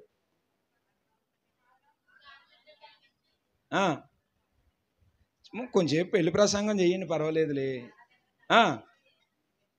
అమ్మా, ప్రక్కటెముకను తీశాడు. నా ప్రశ్న ఏంటంటే, దేవుడు ఆదామును చేసినప్పుడు జీవవాయువును ఊదాడు కదా, మరి అవ్వను చేసినప్పుడు ఎందుకు ఊదలే? ఊదాడా? మరి ఆమెకి జీవం ఎలా వచ్చింది? అమ్మా, ఏమో, వాటితో మాకెందుకు, త్వరగా పెళ్లి చేసి పంపించేస్తే పని అయిపోద్ది. ఎవరో పెళ్లి చేసుకునేవాళ్ళు త్వరగా పెళ్లి చేసేస్తే వదిలిపోద్ది. ఆ పెళ్లి చేసే పేరెంట్స్, ఆ వచ్చిన బంధువులు పెళ్లి చేసి త్వరగా పెళ్లి చేసి పెట్టే వదిలిపోద్ది. వచ్చిన బంధువులు ఎవరికి వాళ్ళే త్వరగా అయిపోవాలి, వాతావరణం బాగోలేదు, వండి నీ చల్లారిపోతున్నాయి, ఈ ఏడుపు తప్ప పెళ్ళిళ్ళు. ఆదామును సృష్టించినప్పుడు జీవవాయువును ఊదాడే, మరి అవ్వను తయారు చేసినప్పుడు ఆ అవ్వకి జీవవాయువు ఎందుకు ఊదలే? ఇదేమన్నా తెలుసుకుందామని పెళ్ళిళ్ళు ఎప్పుడన్నా ఆలోచన ఉంటుందా? ఇక మేము కూడా పెళ్ళిళ్ళు చేసేటప్పుడు ఏం చేస్తాం తెలుసా? మీ తొందర కంటే మాకు తొందర ఉంటుంది కాబట్టి త్వరగానే అంతే అయిపోయింది. కాదండి, ఆదాము అవ్వమ్మ బ్రతికిందా చచ్చిపోయిందా? ఏది తయారు చేసిన తర్వాత? బతికున్నామని ఆదాము దగ్గర తీసుకొచ్చాడా, శవాన్ని తీసుకొచ్చాడా? జీవం వచ్చింది ఆమెలోకి, రాలేదా? ఆ జీవం ఎలా వచ్చింది? దేవుడు ఎముకను తీసి అవ్వమ్మను తయారు చేసాను అని ఉన్నది తప్ప అక్కడ జీవం ఇచ్చినట్లుగా కనిపించట్లేదు. మరి ఎలా వచ్చింది? అందుకేనండి బైబిల్ చదవాలనేది. పక్కటెముకను తీశారు, చూశారు, ఆ ఎముకలో నుంచి జీవం వెళ్ళింది. అసలు జీవ కణం ఉండేదే, వీర్య కణము స్టార్ట్ అయ్యేది ఎముకలో నుంచండి. ఎముకలో ఆ జీవ కణం ఉండేది. దేవునికి స్తోత్ర, హల్లెలూయా. దీనికి ఒక ఆధారం ఇచ్చి నేను ముగించేస్తాను. జీవ కణం ఉండేదే ఎముకలో నుంచి ప్రారంభమవుతుంది. చూడండి, జీవకణం పురుషునిలో ఉంటుందండి, స్త్రీలో ఉండదు. పురుషునిలో ఉంటుంది జీవకణం, స్త్రీలో ఉండదు. ఆ జీవకణం అభివృద్ధి చేసే ధన్యతే స్త్రీది తప్ప జీవకణము పురుషుని. అందుకే ఎంత పనికిమాలోడికి ఇచ్చి పెళ్లి చేసినా ఆడింటి పేరే పెట్టాల. నిజాలా కాదా? నువ్వు నెత్తికెక్కించి కూర్చో, ఎక్కడన్నా కూర్చో, పురుషునింటి పేరు మాత్రమే ఆ పిల్లలకి, చేసుకున్నామకి, మొత్తం అందరికి. ఎందుకు వస్తుంది అనుకున్నారు? ఏమో కలెక్టర్ అమ్మ ఆడి గేదెలు కాసుకునేవాడు అనుకుందాం, వాళ్ళిద్దరికీ పెళ్ళిళ్ళు చేశారు. కలెక్టర్ అమ్మ గారి ఇంటి పేరు వద్దా పిల్లలకి? చెప్పండి, చెప్పొచ్చు, పర్వాలేదు. ఎవరి పేరు వస్తుంది? మరి జీవకణం ఎవరిది అనుకున్నారు? అది. దానికి నేను కాదు, వాక్యము కూడా సపోర్ట్ ఇస్తా. తీసుకోండి, హెబ్రీలకు రాసిన పత్రిక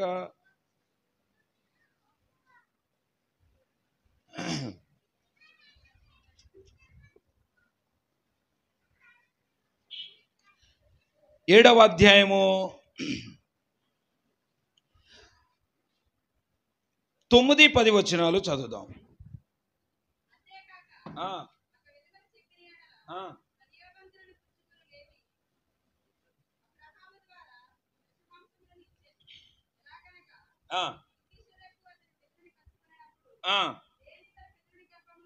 లేవి ఎవరి గర్భంలో ఉన్నారట? లేవి పితరుడు ఎవరు? లేవి పితరుడు ఎవరు? గట్టిగా చెప్పండి, వర్షక్రమం చెప్పండి. అబ్రహాము కుమారుడు, ఇస్సాకు కుమారుడు, యాకోబు మూడవ కుమారుడు లేవి. యాకోబుకు 12 మంది కదా కుమారులు, బెన్యామీనుతో కలిపితే. లేవి 3వ కుమారుడు, రూబేను, సిమియోను, లేవి, యూదా, ఇశ్శాఖారు. అక్కడ నుంచి 12 పేర్లు వస్తాయి. 3వ లేవి. అబ్రహాముకి లేవికి ఎన్ని వందల సంవత్సరాల తేడా ఉందో చూడండి. అబ్రహాముకి లేవి 4వ తరం వాడు. ఎన్నో తరం వాడు?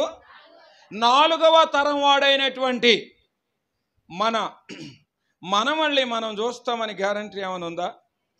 మనవడంటే 3వ తరం వాడు, అంతేనా? మనదొక తరం అంటే మన కుమారుడిది 2వ తరం, అంటే మన కుమారుడికి పుట్టిన కుమారుడిది 3వ తరం, అంటే మన మనవడికి పుట్టిన కుమారుడి తరమే 4వ తరం. అబ్రహాముకి మునుమనవుడు లేవి. అబ్రహాముకి మునుమనవుడు లేవి. లేవీలకున్న ప్రత్యేకత ఏమిటి? లేవీలకున్న ప్రత్యేకత ఏమిటంటే 12 గోత్రకర్తలలో లేవి గోత్రకర్తం ప్రక్కన పెట్టి కానాను దేశమంతా 11 గోత్రాలకే పంచిపెట్టి ఆ 11 గోత్రకర్తల మీద దశమ భాగాలను లేవి గోత్రికులకి ఇవ్వాల. అర్థమైందండి? లేవి గోత్రానికి ఉన్న ప్రత్యేకత ఏమిటి? దశమ భాగాలు తీసుకుని తినగలిగిన అర్హత లేవీలకే ఉంది. మిగిలిన 11 గోత్రాల్లో ఏ ఒక్కడు తిన్నా వాడు శాపగ్రస్తుడే. నా మాటలు అర్థమైనాయండి? లేవి ఎవరు? దశమ భాగాన్ని తీసుకునే అర్హుడు. ఈ లేవి దశమ భాగాన్ని తీసుకోవలసిన వాడే అబ్రహాము కడుపులో ఉండి మెల్కీషెదెకుకి దశమ భాగం ఇచ్చాడట. ఎంత అద్భుతమైన సంఘటన చూడండి. నా మాటలు అర్థమైనయా? దశమ భాగాలు తినేవాడే ఏం చేశాడు? దశమ భాగం ఇచ్చాడు. అప్పుడు ఎక్కడున్నాడు లేవి? పితరుని కడుపులో ఉన్నారా? మామ కడుపులో ఉన్నాడా? తాత కడుపులో ఉన్నాడా? మన భాషలో ఎవరి కడుపులో ఉన్నాడు అమ్మా? అంటే అప్పుడుకి నిండు ప్రెగ్నెంట్ అంటారు. అబ్రాము కడుపులో ఉన్నాడంటే చెప్పొచ్చు, పర్వాలేదు. మాట్లాడరు ఏంటండి?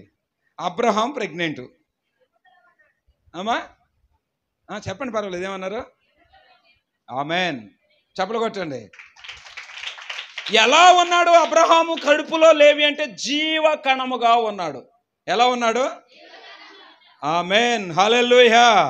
అంటే నీవు నేను మనమందరము మన కాలములో మన సమయములో ఈ లోకంలో ఉద్భవించాలన్న విశ్వ ప్రణాళిక దేవునిలో నుంచి ఆదాములోనికి దేవుడు పెట్టాడు. ఆదాములోనికి పెట్టాడు. ఇప్పుడు ఆ ఎముకను తీయటానికి గల ప్రధాన ఉద్దేశం జీవ కణము కోసం. చాలామంది ఏమన్నారంటే స్త్రీని పురుషులు కరిగిపోతారు, వారి మట్టిలో నుంచి మట్టితో చేశారు అని. స్త్రీ అంట ఎముకతో చేసిందంట, కరగదంట అని అంటారు. స్త్రీనైనా పురుషునైనా దేవుడు మట్టి నుంచే చేశాడు. కానీ ఆ ఎముకను తీసి ఈ బొమ్మలో గుచ్చాడు. ఈ బొమ్మలో ఉన్న ఒక ఎముకను ఇరిచి ఈ బొమ్మలో గుచ్చాడు, అంతే తేడా. అంతేగాని ఆ ఎముకను చక్కగా చక్కగా చక్కగా చక్కగా తయారయ్యింది అని అంటారు చాలామంది. హల్లెలూయా, హల్లెలూయా. అందుకే మేము ప్యాంటు షర్ట్ వేసుకున్నా అందంగా ఉంటాం. మీరు అందంగా ఉండాలంటే మేగి మేగి మేగి రాసి పూసి తోమి తోమి తోమి ఎన్ని చేసినా ఎలుకు తోలు తెచ్చి ఎంత ఉతికినా నలుపు అన్నట్లుగానే ఉంటుంది అని ఈ వెర్షన్లు చెప్తున్నారు. కానీ ఇది కరెక్ట్ అయిన వాక్యము సపోర్ట్ చేసే విషయము కాదు. చెప్పుకోవటానికి బాగుంటాయి కాబట్టి చెప్పేయే, కానీ వాక్యం అయితే అది చెప్పదు. ఎందుకంటే పురుషుని చేసినట్లుగానే స్త్రీని కూడా చేశాడు. అందుకనే పురుష మాంసము స్త్రీ మాంసము కూడా, ఆ బ్లడ్ గ్రూప్ ఈ బ్లడ్ గ్రూప్ కూడా కలుస్తాయి. కలవా? మన ఫార్ములా వేరు, పురుషుల ఫార్ములా వేరు, స్త్రీ ఫార్ములా వేరు అంటారా? ఈక్వల్. దేవునికే స్తోత్రం. సమానం. దేవునికే స్తోత్రం. మరి ఎముకను ఎందుకు తీయాల్సి వచ్చిందంటే జీవకణము ఎముకలో ఉన్నది. ఆదాము నిర్మాణము, అవ్వమ్మ నిర్మాణము జాగ్రత్తగా గమనించండి. హల్లెలూయా. ఆదాము అవ్వమ్మ నిర్మాణం లాంటి నిర్మాణము కాదు మనది. వాళ్ళేమో పుట్టకుండా నిర్మించబడిన వారు. ఎవరు? ఓ మంచి విషయం ఉంటుంది ఇందులో. మరణము జన్మించి జననము లేకుండా మరణించిన వారు ఇద్దరు, జన్మించి మరణము చూడని వారు ఇద్దరు, జన్మించి మరణించి మరణమును ఓడించిన ఆయన ఒక్కరు అనని ఒక మాట ఉన్నది. చెప్పండి, వాళ్ళు ఎవరెవరు? మొదటిది ఏమన్నా నేను? జననము లేకుండా మరణించారట ఇద్దరు. ఎవరు వారు? జన్మించి మరణించలేదంట ఒక ఇద్దరు. వాళ్ళెవరు? వాళ్ళు పుట్టారు కానీ చచ్చిపోలేదట. ఇక్కడ మళ్ళీ బాల్తో కొట్టింది బండి. పుట్టి చనిపోని వారు ఇద్దరు, పుట్టకుండా చనిపోయిన వారు ఇద్దరు. వాళ్ళిద్దరు ఎవరో తెలుసండి? హానోకు, ఏలియా. హానోకు, ఏలియా. ఎలిగినాయా బుర్రలు? బల్బులు ఎలిగినాయా? మరణము రుచి చూడకుండా కొనుపోబడిన వారు అన్నమాట. వాళ్ళు జన్మించారు కానీ వీళ్ళు జన్మించకుండా మరణించారు. వాళ్ళేమో జన్మించి మరణించలేదు. ఒక ఆయన జన్మించి మరణించి తిరిగి లేచాడు. అబ్బా, ఓకే, రైట్. ఆదాము అవ్వల జననం వంటి జననము కాదు నీది నాది. వాళ్ళు నిర్మించబడిన వారు. ఎవరండి? ఏం చేయబడ్డారు? మరి మనము మన జననం బైబిలే చెప్పాలా? తీసుకోనండి. యోబు గ్రంథం 10వ అధ్యాయము 10వ వచనం.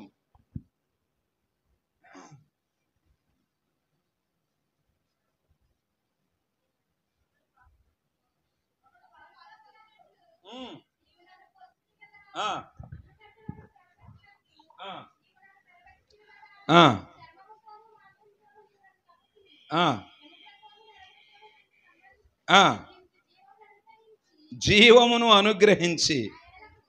ఆమేన్. దేవునికే స్తోత్రం. ఇదివరకు ఈ వాక్యాన్ని నేను చదివానన్న వాళ్ళు చేతులెత్తండి. ఇదివరకు ఈ వాక్యాన్ని నేను చదివాను అన్నవారు చేతులెత్తండి. నాకు తెలిసి ఈ వాక్యము చదవలే, మనకెందుకు బైబిల్తో? అమ్మా చదివారా? ఏమర్థమైంది చెప్పండి. ఇప్పుడు చదివారు కదా, ఇప్పుడైనా ఏమర్థమైందో చెప్పండి. దీంట్లో యోబు గ్రంథము మామూలు విషయం కాదు, చాలా విజ్ఞానం దీనిలో దాగి ఉన్నది. Okay, right. ఇక మీ అంక నేను, నా అంక మీరు చూసుకుంటుంటే టైం వెళ్ళిపోతుంది. ఇప్పటికే చాలా వెళ్ళిపోయినట్టుంది. చూస్తున్నాను సమయాన్ని. ఓకే, జాగ్రత్త గమనిస్తే అక్కడ భక్తుడైన యోబు గ్రంథకర్త మాట్లాడుతూ ఇలా అంటున్నాడు. ఏమనంటే, ఒకడు పాలు పోసినట్లుగా నీవు నన్ను. జీవకణం ఎక్కడ ఉందో చెప్పండి ఇప్పుడు. దేవునికే స్తోత్రం. హల్లెలూయా, హల్లెలూయా. జీవకణము. ఒకడు పాలు పోసినట్లుగా నీవు నన్ను పోసితివి, ఒకడు జున్ని పేరబెట్టినట్లుగా నీవు నన్ను. లిక్విడ్ రూపంలో ఉన్న జీవకణం అది ఎంత సైజు ఉంటుందో తెలుసా? నేను మాట్లాడుతుంటే తుప్పర్లు బయటకు వస్తుంటాయి, మీరు మాట్లాడినా వస్తుంటాయి. అవి కంటికి కనిపించవు. కనిపిస్తాయా? అంత అల్ప సైజులో ఉంటుంది ఈ తుప్పర. మన కనుదృష్టి గుర్తించలేనంత అల్పమ సైజులో ఉంటుంది. అంతకంటే ఇంకా అల్పమైన సైజులో ఉన్న ఆ జీవకణం, మన జీవకణం లిక్విడ్ రూపంలో ఉన్నదట. ఎలాగండి? లబ్డబ్ లబ్డబ్ లబ్డబ్ లబ్డబ్ లబ్డబ్ అని కొట్టుకునే ఆ జీవకణం, ఆ అల్పమైన జీవకణం తల్లి గర్భములోనికి వెళ్ళిన తర్వాత. ఇక్కడ జున్ను వండిన వాళ్ళు ఎంతమంది ఉన్నారో చేతులెత్తండి. పెద్దవాళ్ళు బాగా వండుతారు. కృపారత్న గారు వండాలా జున్న, నేను తినాలా. మరి ఎప్పుడు ఆశ తీరద్దు నాకు. గేదేం లేదా దేవా, ఇప్పుడు అది త్వరగా ఈనేయాలని నేను ప్రార్థన చేయాలన్నమాట. సరే, గేదె ఈనిన తర్వాత నాకు పెట్టకపోతే చెప్తా మీ సంగతి. సరే, కొంచెం తేరుకున్నారు కదా, అందరూ తేరుకున్నారు కదా. కృపారత్నం గారి దయ వల్ల కాదు, వారి గేదె దయ వల్ల. రైట్, దేవునికే స్తోత్రం. జున్నె గడ్డ పేరబెట్టినప్పుడు, జున్నె ముందు లిక్విడ్, అది పాలుగా ఉన్నప్పుడు అది ఎలా ఉంటుందండి? అంతేనా? ద్రవ పదార్థము, పాలలాగా నీరులాగా ద్రవ పదార్థము. దానిని నీళ్లు పోసిన ఒక తెపాలలో మరలా పాలు, ఆ జున్నె పాలు పోసిన ఆ గిన్నెను పెట్టి బాయిల్ చేస్తారు. ఆ నీళ్లను ఉడకబెడితే ఆ నీళ్లు వేడికి ఈ పాలు ఏమవుతాయి అంటే గడ్డ కట్టేస్తాయి, గడ్డలాగా కట్టేస్తాయి. ఈ జీవకణం లిక్విడ్ రూపంలో ఉన్నది గర్భాశయంలోనికి వెళ్ళిన తర్వాత ఆ లిక్విడ్ రూపంలో ఉన్నది కాస్త ఇంచుమించుగా 48 గంటలు ఆ గర్భాశయంలోనికి వెళ్ళటానికి ఫైట్ చేసి కొన్ని లక్షల జీవకణాలు ఎల్లలేక చచ్చిపోతే, వీరుడిగా శూరుడిగా ఏదో ఒక జీవకణము ప్రవేశిస్తే అప్పుడు అంటారు, ఏంటి మీ కాళ్ళ కడుపులో నలిసేం పడలేదో అంటుంటారు చాలామంది. ఏంట నలుసట, ఏంటది అంటారా? అనరా? అదే జీవకణం. ఏంటండి? కొరుకుతుందా చింతకాయలు? డైరెక్ట్గా అడగరు, అన్నీ ముతక మాటలే, ఒక్కటి తిన్నగా అడగరు. అవునా? దేవునికి స్తోత్రం. ఇప్పుడు ఆ జీవకణము లోపలికి వెళ్ళి జున్ను ఎలాగైతే టైట్ అవుతుందో, గడ్డలా తయారవుతుందో, అలా జీవకణము గట్టిపడి, చదవండి అమ్మ, అక్కడ రాస్తాడు. పేరబెట్టితివి కదా, ఆ జున్నుగడ్డ పంపించి, ఆ పాలు పంపించడం వీడి పని, మళ్ళీ పేరబెట్టేది దేవుడే. ఆ గడ్డ కట్టడానికి తయారు చేసేవాడు. అక్కడ ప్రారంభమైందండి మన జననం. దేవునికే స్తోత్ర. చదవమ్మా. ఇప్పుడు ఆ జున్ను గడ్డ కడితే ఆ గడ్డకి ఏమొచ్చిందంట? పైన చర్మం వచ్చిందట. ఏమొచ్చింది?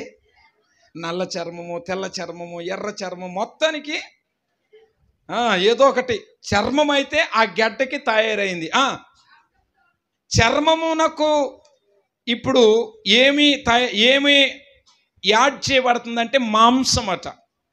పైన స్కిన్ ఏర్పాటైంది, దానికి ఇప్పుడు ఏమొస్తుందంటే మాంసం వస్తుంది.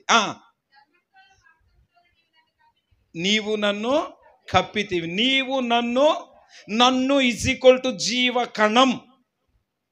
జీవకణానికి చర్మముతోనూ మాంసముతోనూ కప్పారు. ఆ తర్వాత ఇప్పుడండి మాంసం ఒకటే. మనం మాంసం అయితే ఎక్కడ పడేస్తే అక్కడ ఇలా బంతిలాగా ఇలాగే ఉంటాం,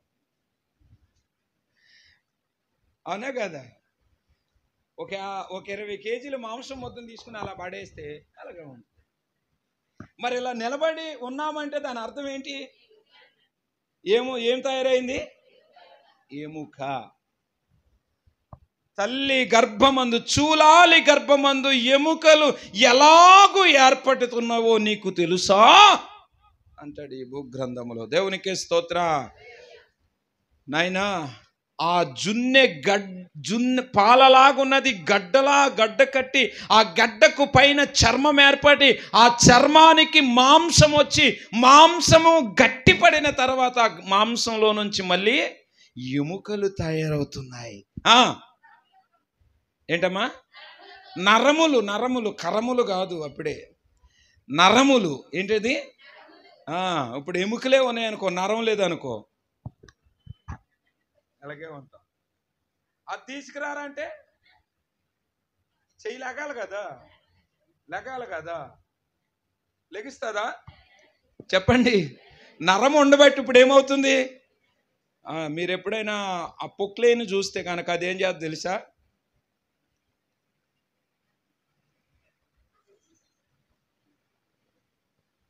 ఇలా అంటుంటుంది. ఎందుకని?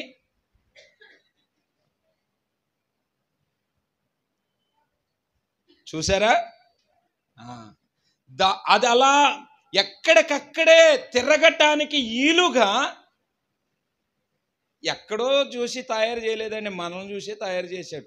మనల్ని ఆయన తయారు చేశాడు. హల్లెలూయా.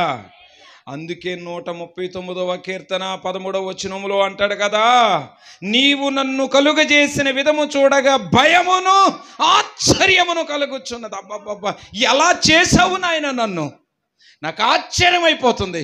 నన్ను కలుగు చేసిన విధానం నేను జ్ఞాపకం చేసుకుంటే ఒకంత భయం. ఏంటంట? చెప్పండి.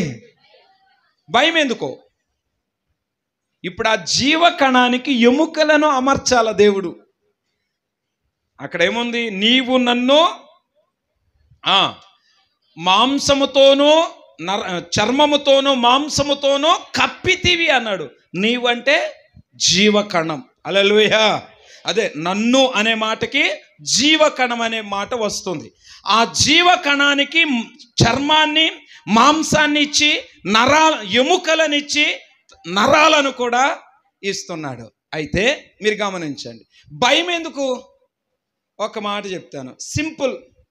దేవుడు నిన్ను తయారు చేసేటప్పుడు ఈ మోసేతు ఈ బెండు లేకుండా చేశాడు అనుకో, డైరెక్ట్ ఎక్కడి నుంచి ఎక్కడికి ఒకటే బైక్ పెట్టాడు.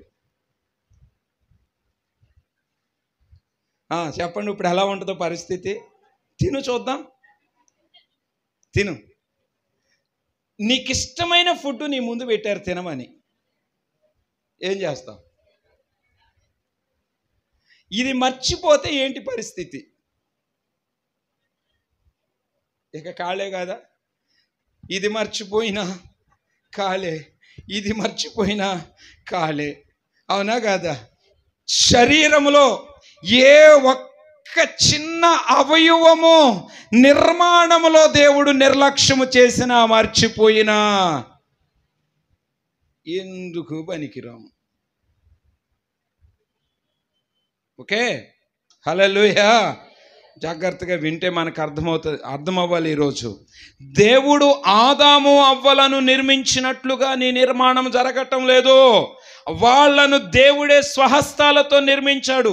కానీ నీ నిర్మాణము దేవుడు ఎప్పటికప్పుడే తల్లి గర్భములో దేవుడు శ్రద్ధ పెట్టి చేస్తున్నాడు. మళ్ళీ దేవునికే స్తోత్రం, హల్లెలూయా. ఒకవేళ ఈ మోకాలకి ఈ బాల్ పెట్టడం మర్చిపోయాడు, బెండ్ అవ్వట్లేదు, ఎలా కూర్చుంటావు? పోనీ ఎలా పడుకుంటావు చెప్పు? ట్రై చేయి. మోకాలు వంచకుండా పడుకోవటానికి ట్రై చేయండి చూద్దాం. అమాంతంగా ఎగిరి దమాలమని పడటం తప్ప ఇక చేయగలిగింది ఏమీ లేదు. ఓకేనా? ట్రై చేయండి. అంటే దేవుడు మనలను ఎంత సౌకర్యవంతంగా, ఎంత సౌలభ్యంగా, ఎంత మనకు అవసరమైన రీతిగా మన అవయవాలను నిర్మించాడో చూడండి. ఇక్కడ ఉండాల్సిన కాళ్ళు ఎక్కడ పెట్టాడు అనుకో, ఎలా ఉంటుందో చూడండి. ఈ మధ్యన కార్టూన్ ఛానల్లో ఇస్తున్నాడు కదా, పిల్లలు ఎక్కువ అయ్యే చూస్తున్నారు. సిఎన్ అని ఇంకే ఉన్నాయి. వాటిలో చూస్తాము ఏంటి, ఆ కార్టూన్ బొమ్మల్ని. ఆడు మూటి ఏంటది, వాడి మూతి ఇక్కడ పెడతాడు తీసుకొచ్చి, ఇలా మాట్లాడుకుంటారు. అవునా కదా? అసలు ఆ బొమ్మలను చూస్తే ఒకవేళ మనల్ని అలా దేవుడు చేస్తే మన పరిస్థితి ఎలా ఉంటుంది?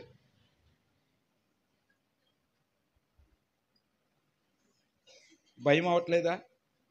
అమ్మో, నేను లాగుంటేనే నాకు సంతోషం నాయన. హల్లెలూయా. మరి మన టైం అయిపోతుంది, ఆపేద్దామంటారు. ఇక నాదేం లేదు, సాయంత్రం 4 గంటల దాకా నాన్ స్టాప్ అంటే నాకు మరీ మంచిది. చెప్పాలనుకున్నది మీకు అలసట లేకుండా చెప్తాను సుమా. నా అలసట అలా ఉంచండి. ఓకే, దేవునికే స్తోత్రం. ఎందుకంటే ఇది చాలా పెద్ద టాపిక్. మనలను దేవుడు ఎలా నిర్మించాడు, అదే దైవ సేవకులు ఏర్పాటు చేసిన అంశం. ఏంటది? అది కదా, ఎందుకు పుట్టించారు, ఎలా పుట్టించారు, ఎప్పుడు పుట్టించారు, ఇలాంటివన్నీ కూడా ఆ అంశంలో భాగాలే. దేవునికే స్తోత్రం. ఇప్పుడు చెప్పాలా మన నిర్మాణ విధానం ఎలా ఉన్నది అంటే, చూడండి, ఒకడు పాలు పోసినట్లుగా నీవు నన్ను పోసితివి. మన జీవకణం అది. దేవునికే స్తోత్రం. అది గడ్డవుతుంది.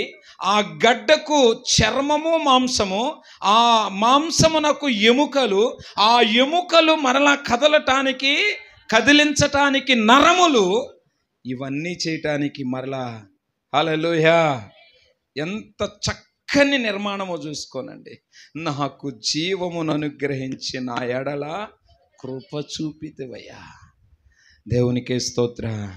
హల్లెలూయా. నాకు జీవమును అనుగ్రహించి నాకు కృప చూపితివి నాయన అంటూ, ఇది మానవుని నిర్మాణం. ఎందుకు మానవుని దేవుడు శ్రద్ధ పెట్టి ఇలా నిర్మించుకుంటున్నాడు?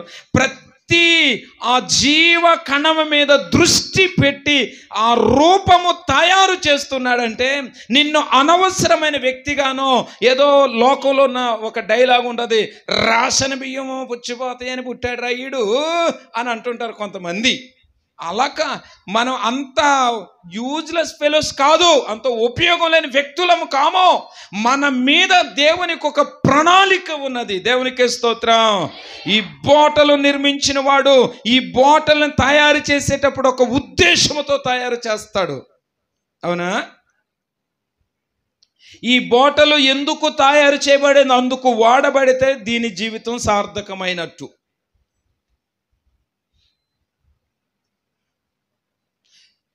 ఇందులో పెట్రోలు పోసుకోవచ్చు, పాలు పోసుకోవచ్చు, ఏండ్రం కూడా పోసుకోవచ్చు. ఉపయోగపడుతుంది కదా. కానీ అందుకే ఇది నిర్మాణం చేయబడింది. అందుకనే నిర్మాణం చేయబడింది. చెప్పాలి, నిర్మాణం చేసేవాని ప్రణాళిక ఒకటి ఉన్నది. ఆ ప్రణాళిక బద్ధముగా దీనిని తయారు చేశాడు.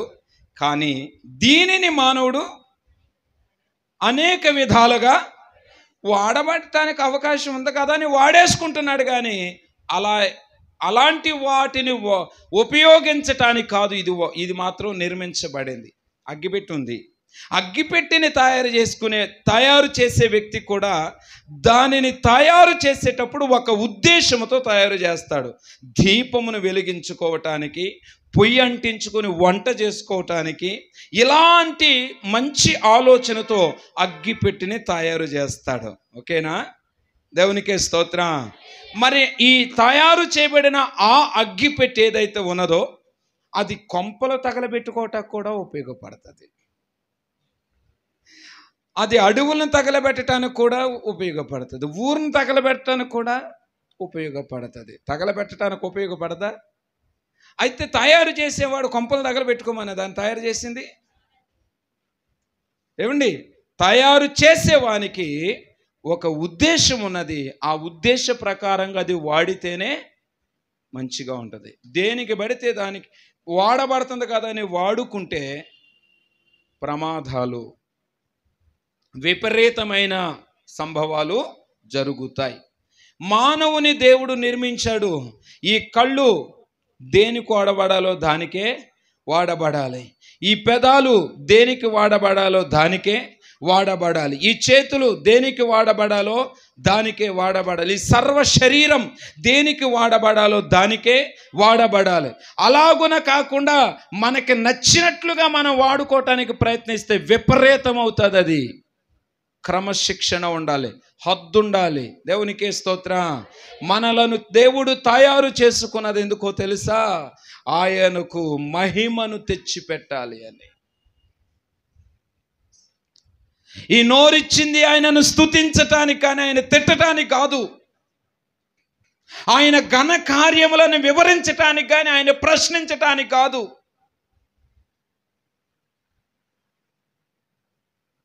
దేవునికే స్తోత్రం. ఎలా నిర్మించబడ్డాడు? మానవుని దేవుడు ఎందుకు నిర్మించాడు అంటే ఆయనను మహిమపరచటానికి. చెప్పండి, ఇంత శ్రద్ధ పెట్టి తయారు చేసిన ఆ దేవునికి నన్ను సృష్టించినందుకు నీకు స్తోత్రము తండ్రి. సృష్టికర్తకు చెప్పాలక్కర్లేదా? హల్లెలూయా, హల్లెలూయా. మా అమ్మ నాన్నోళ్ళు కంటే దేవుడు సృష్టించటం ఏంటండి అంటారు కొంతమంది. ఈ పిచ్చి ప్రశ్నలు వేసేవాళ్ళు కూడా లేకపోలేదండోయ్. అలాంటి వాళ్ళకి నాదో చిన్న ప్రశ్న. మీ దొడ్డిలో అంటే మీ ఇంటి వాకిటిలో కానీ మీ పొలములో కానీ మీరు మీ స్వహస్తాలతో ఏదైనా ఒక కూరపాదు కానీ కూర మొక్కలు కానీ పెట్టారనుకోండి. ఆ మొక్క కాయలు కాసింది. ఆ కాయలు ఎవరి? అమ్మా నిజం చెప్పండి, లేకపోతే కొట్టేస్తాను ఇప్పుడు. అసలే నాకు ఆకలిగా ఉంది. చెప్పండి, ఆ కాయలు ఎవరై? అమ్మా అదిగో అదే. మరి అక్కడొకటి ఇక్కడొకటి కాదు, అందరూ ఒక నిర్ణయానికి వచ్చి చెప్పండి నాకు ఆ కాయలు ఎవరై?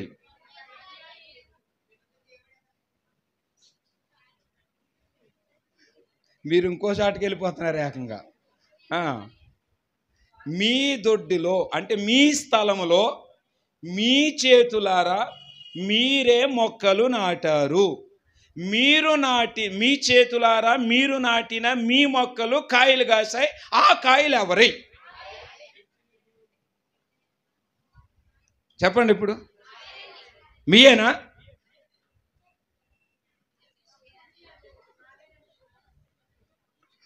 నువ్వు చెప్పిన దానికే ఓటేస్తాను నేను మాత్రం. ఆడు చూసి చూసి చూసి ఒక డైలాగ్ వాడాడు. ఆడికి ఒకసారి ఏం పేరు నాన్న పేరు? అమ్మా సాత్విక్. సాత్విక్ కోసం ఒకసారి చప్పట్లు కొట్టండి. వాడు చెప్పింది అందమా? మాట్లాడరు ఏంటండి? వాడు చెప్పినవి అందమా? చెట్టే అందామా? కాసింది చెట్టే కదా. మరి ఇప్పుడు నువ్వు కొయ్యటానికి వెళితే నాకు ఆయన ఎందుకు వస్తున్నావు అని అందంటే నువ్వేం చేస్తావు? కత్తి తీసుకొచ్చి నరుకుతా అంటావు.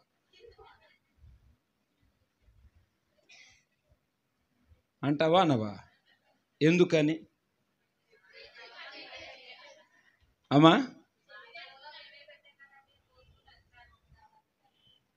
హల్లెలూయా.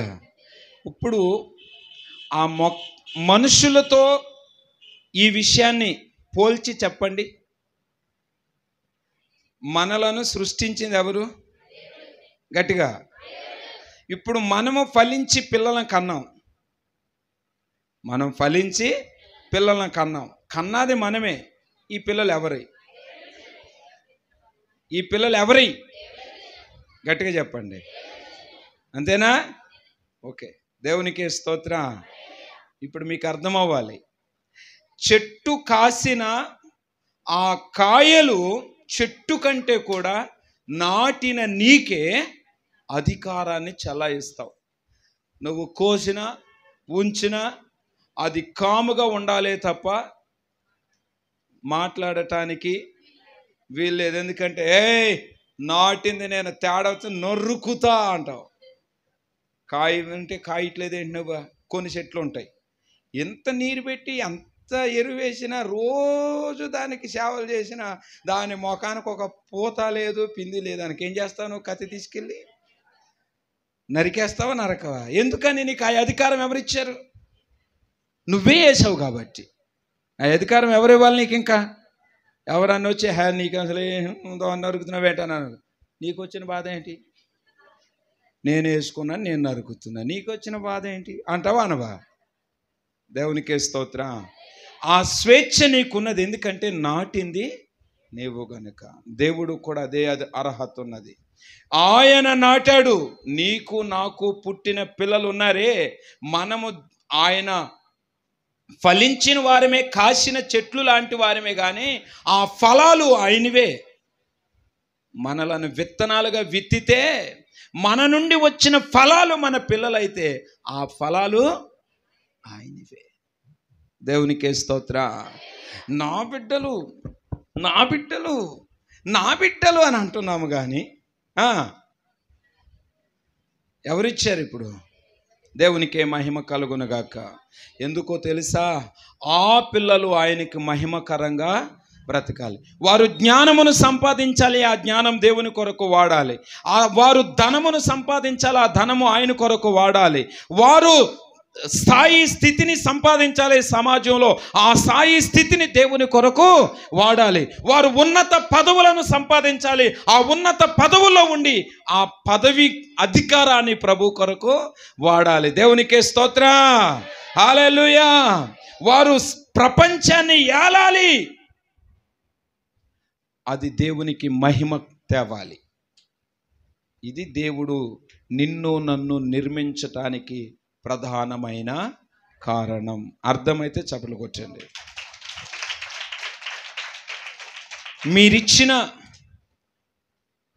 మీరు మీ దైవ సేవకులతో కలిసి ఏర్పాటు చేసుకొనిన ఈ మొదటి అంశంలో మీకెన్నో విషయాలను మీ ముందు నేను పెట్టాను.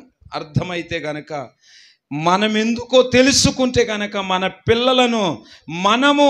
పిల్లలు ఎలా నిర్మించబడ్డారు, ఎవరి ద్వారా నిర్మించబడ్డారు, మనము ఎందుకు నిర్మించబడ్డామో వీటన్నిటికీ ఆన్సర్ చేశాను. ఒకవేళ మీకు అర్థం కాకపోతే 2వ పర్యాయము వీడియోలో ఉంటుంది, అది మరలా చూడండి, అర్థం చేసుకోనండి, సత్యాన్ని గ్రహించండి. దేవునికే మహిమ కలుగునుగాక. ఈ వాక్యాన్ని నేను ఇక్కడితో ముగిస్తున్నాను. మరి ఈ సమయాన్ని ఇచ్చిన దైవ సేవకులకు నా ప్రత్యేకమైన వందనాలు. మరలా వారికి ఈ సమయాన్ని నేను అప్పగిస్తూ ఉన్నాను. దేవదేవునికే మహిమ కలుగునుగాక.